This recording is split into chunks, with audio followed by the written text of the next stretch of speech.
po yung dalawang suspect kagabi.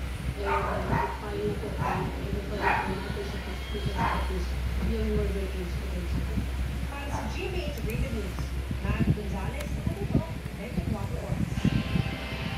Sibak naman sa pwesto ang isang pulis na nasa konflik sa away kalsada sa Quezon City.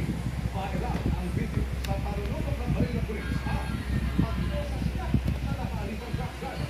Nakatutok si Jules Federacion.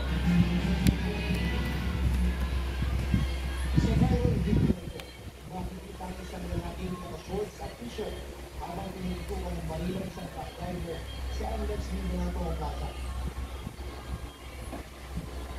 Pagbaba ng driver sa truck, isulog dito lang dahil habang perkano itong pinangadapa. Napuna ng video pagkatapos pusasan ng lalaki ng baril ang truck driver. Napasalaman ng lalaki ng baril sa road rage incident ay isang police mula sa PNP Civil Security Group.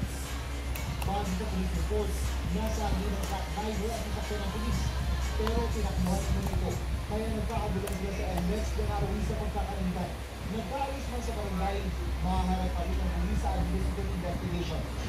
Narinig na siya doon sa kanyang pwesto sa Fairview, pina-orderan na rin po na i-turn over ang kanilang family. No, that's a good video yan. Ang ginawa ng pag-aresto sa nakaitang driver. We will assure the public that if makatilayan po ng mga violations of the protocol personnel, they will be filing appropriate administrative charges. Oh, done.